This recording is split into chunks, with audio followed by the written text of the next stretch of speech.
Hello everyone, welcome to knowledge park channel. BPSC Ghatna Chakra series में आपका स्वागत है। यह मॉडर्न हिस्ट्री की सीरीज में अगला वीडियो होगा।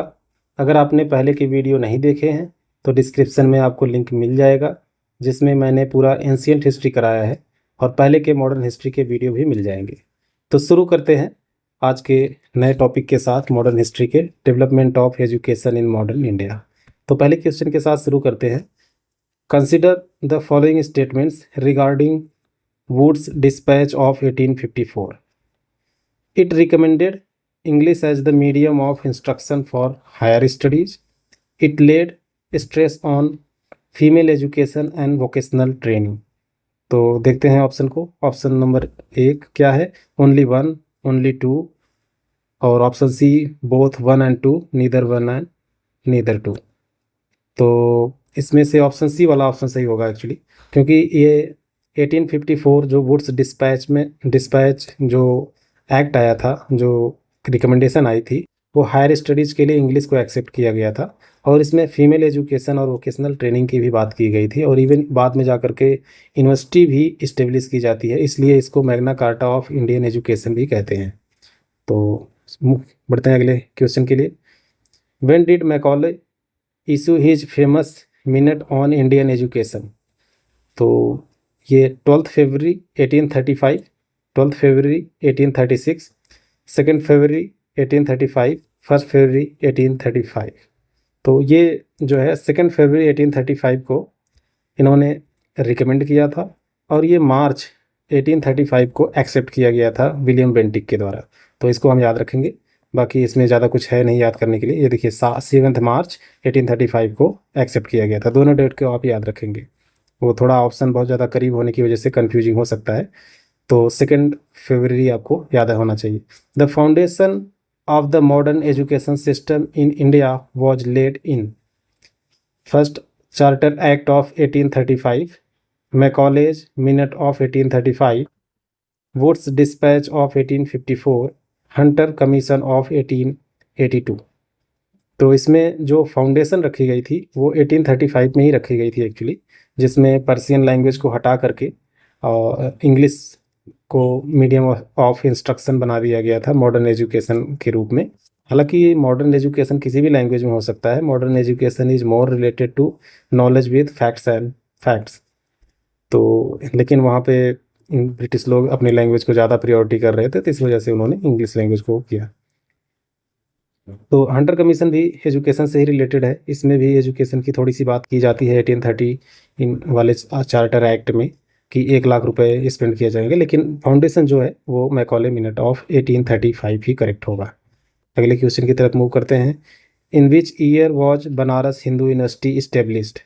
1910, 1916, 1920, 1921। तो ये 1916 जो है बनारस हिंदू यूनिवर्सिटी की स्थापना की जाती है पंडित मदन मोहन मालवीय जी के द्वारा, और जो एक्ट पास हुआ था बीएचयू एक्ट वो 1915 में पास किया गया था। तो इसको थोड़ा सा याद रखेंगे। 1915 में एक्ट बना था लेकिन इस्टेब्लिश हुआ था 1916 में। 1902 Lord Curzon appointed the university commission including 2 Indian members. Who were they? Bal Gangadhar Tilak, पहला option Bal Gangadhar Tilak and Surendranath Banerjee. Second option Gopal Krishna Gokhale and Ras Bihari Bose. Syed Hussain Bilgrami and Surendranath Banerjee. Syed Hussain Bilgrami and justice Gurudas Banerjee. तो यहाँ पे आप इलिमिनेट वाला मेथड अगर अपनाएंगे तो आपको पता लगेगा उस समय का, अगर सिनेरियो पता होगा तो बाल गंगाधर तिलक, सुरेंद्रनाथ बनर्जी, गोपाल कृष्ण गोखले, रास बिहारी बोस, ये सब लोग कांग्रेस या फिर कि एक मूवमेंट से जुड़े हुए थे जो कर्जन एकदम लाइक नहीं करता था। तो इसमें ऑप्शन डी वाला ही सही होगा। उस तरीके से अगर आप देखिए, इसमें भी सुरेंद्रनाथ बनर्जी दिया हुआ है, रास बिहारी बोस यहाँ भी दिया है, गोपाल कृष्ण गोखले भी दिया हुआ है, तो ये सब ऑप्शन सही नहीं होंगे, तो ऑप्शन डी वाला सही होगा। तो कुछ हम डायरेक्ट आंसर जानते हैं तो उससे कर सकते हैं, कुछ एलिमिनेशन टेक्निक से भी कर सकते हैं। Passed the Indian universities act in 1904 implementing strict control on Indian universities. Lord Dufferin, Lord Curzon, Lord Simon, Lord Robertson. जब ईयर दे दिया तो बहुत आसान हो गया ये क्वेश्चन। लॉर्ड डफरिन तो ऐसे ही कट जाएंगे क्योंकि ये 1890 1885 के आसपास थे, लेकिन लॉर्ड कर्जन ही था जो 1905 तक था। तो इस वजह से ये ऑप्शन बी वाला करेक्ट हो जाएगा। In which year was the Indian universities act passed by Lord Curzon? अभी हमने देखा 1904। और जो ये कमीशन बना हुआ था, रिले कमीशन, भी याद रखेंगे 1902 में, जिसके रिकमेंडेशन के बाद ये एक्ट बना हुआ था, तो उस कमीशन का भी नाम याद रखेंगे। In 1817 who founded the Hindu college in Calcutta? Henry Vivian Derozio, David Hare, Jonathan Duncan, या फिर more than one option correct? तो डेविड हैरे थे।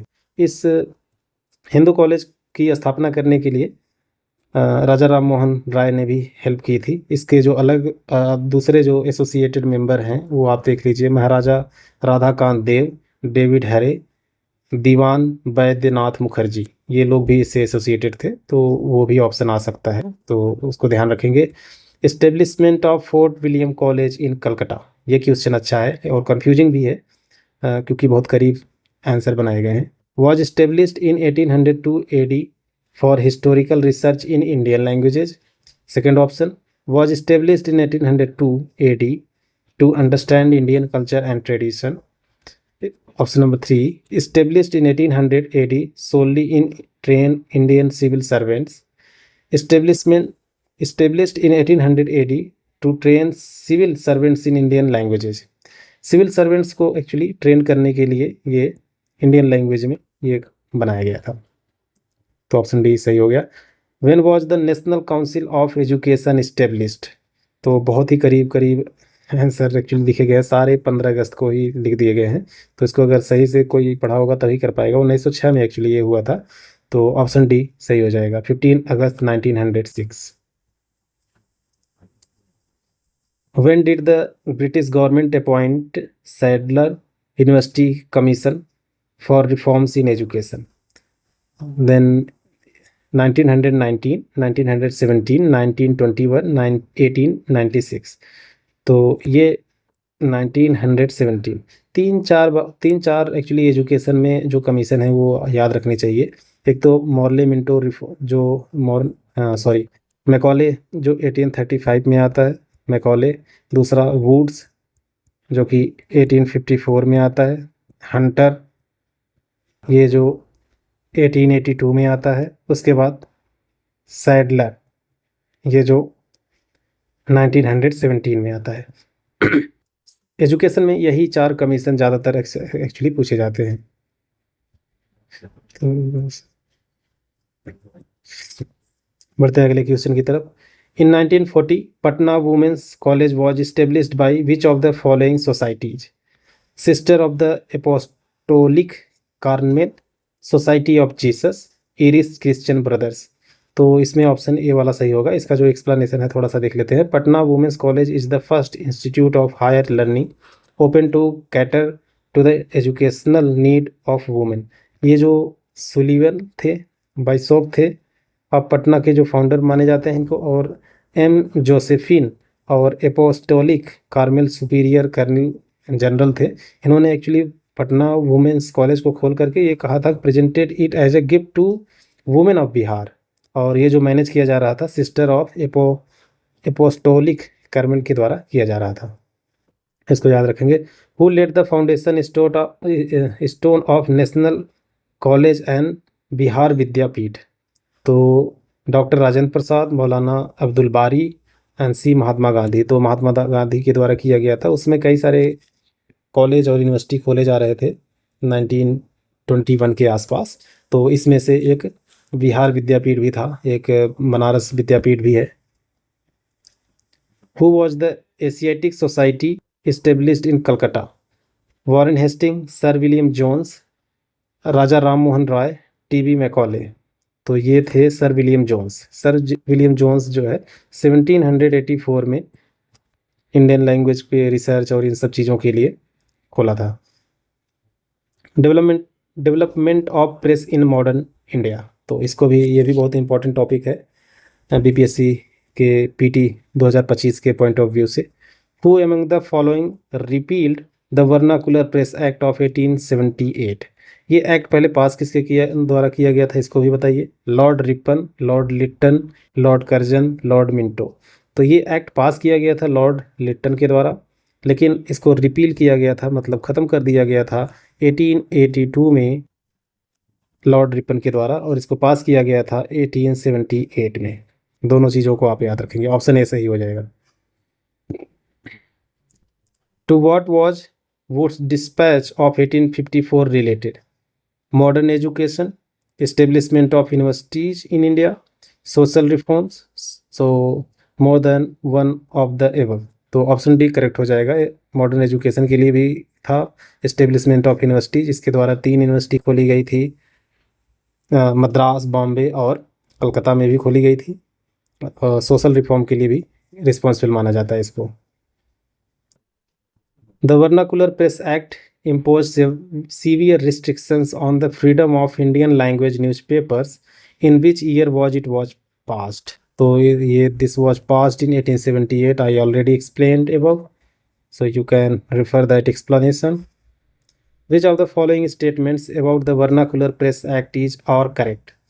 It was enacted by Lord Lytton. It came to be known as Gauging Act. The act was repealed by Lord Ripon. तो ये तीनों option, इसको मैंने बताया 1878 में पास किया गया था, इसको गेजिंग एक्ट भी कहते थे, जो कि रिपील किया गया रिपन के द्वारा 1882 में। तो ये सारे ऑप्शन ही सही हो जाएंगे, ऑप्शन डी जो है सही हो जाएगा। हु फाउंडेड द अमृत बाजार पत्रिका? हरीश चंद्र मुखर्जी, एस.एन. बनर्जी, गिरीश चंद्र घोष, शिशिर कुमार घोष। तो ये जो पत्रिका थी ये शिशिर कुमार घोष जी के द्वारा प्रकाशित की गई थी। Which of the following papers was essentially the mouthpiece of the policies of liberals? ये new India, leader, young India, press, free press journal. New India ये एनी बेसेंट के द्वारा, एनी बेसेंट। यंग इंडिया ये गांधी जी के द्वारा, और leaders जो है ये पॉलिसीज को करता था। ये एक जनरल का नाम है, ये कोई पत्रिका नहीं थी। Which of the following was not a nationalist newspaper? So the Hindu, Bengali, the Maratha, the Times of India। तो ये नेशनलिस्ट पेपर नहीं था। बंगाली था सुरेंद्रनाथ बनर्जी के द्वारा, द हिंदू ये जी अय्यर करके हैं साउथ इंडिया के, उन्होंने इसको चलाया था। Who founded the Asiatic society of Bengal? वही फिर क्वेश्चन जो ऊपर हम लोगों ने किया, sir William Jones, I already explain, तो इसकी एक्सप्लेनेशन यहाँ पे नहीं होगी, अलग अलग इसके नाम से actually.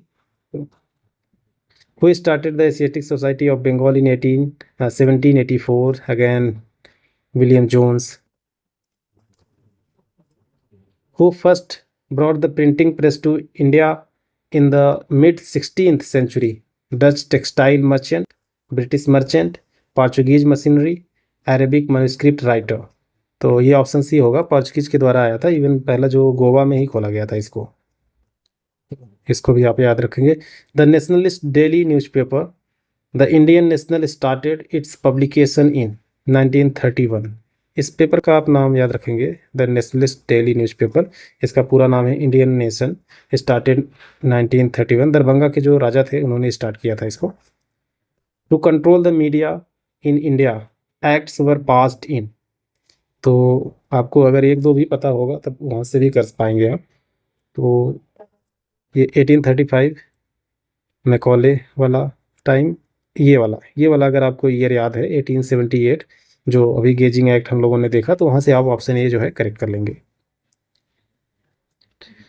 Who in America started to issue newspaper the free Hindustan? Ramnath Puri, G D. Kumar, Lala Hardayal, Taraknath Das. तो ये तारकनाथ दास जी हैं जो अमेरिका में द फ्री हिंदुस्तान नामक जो है पत्रिका प्रकाशित करते हैं। Which journal was not associated with revolutionary activities? Sandhya, Yugantar, Ghadar, young India. ये यंग इंडिया गांधी जी के द्वारा लिखा गया था। ये रिवोल्यूशनरी नहीं था, ये भी पॉलिटिकल एक्टिविटी को बताने के लिए, लेकिन रिवोल्यूशनरी नहीं था। Which of the following newspaper used to be published from Patna? Indian nation, Punjab Kesari, Prabhakar, Dawn. तो ये इंडियन नेशन अभी हम लोगों ने ऊपर पढ़ा था, जो दरभंगा के राजा थे, the king of Darbhanga Kameshwar Singh founded the Indian nation publish from Patna. 1931 में इसको स्टार्ट किया गया था। 1931 में इसको स्टार्ट किया गया था। कामेश्वर सिंह जो दरभंगा के राजा थे, king of Darbhanga. Who started the general बहिष्कृत भारत? ज्योतिबा फूले, कर करसनदास मूलजी, बाल गंगाधर तिलक, बाबा साहेब अम्बेडकर। तो बहिष्कृत भारत जो है बाबा साहेब अम्बेडकर के द्वारा चालू किया गया था 1924 में। एक इसकी सभा नाम से भी बहिष्कृत भारत सभा भी इन्होंने बनाई थी। Which magazine was edited by Abul Kalam Azad? Zamindar, the comrade, अल हिलाल। तो इन्होंने अल हिलाल नामक 1912 में पत्रिका एडिट की थी। From the options given below find the correct combination of the names of editor of the nationalist newspaper. The Hindu, Kesari, Bengali, Hindustani, Sudharak. तो अगर आपको 2-3 भी पता होगा तब पर भी आप कर लेंगे। देखिए, Kesari, Bengali Surendranath Banerjee, and G Subramania Iyer, the Hindu, और इससे आपको बहुत अंदाज़ा लग जाएगा। सुधारक तो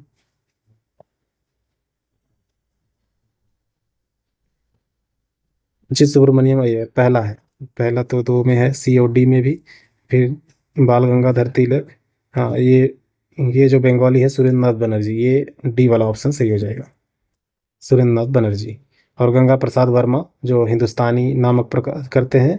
और सुधारक गोपाल कृष्ण गोखले जो है यहाँ से, ये गोपाल कृष्ण गोखले यहाँ।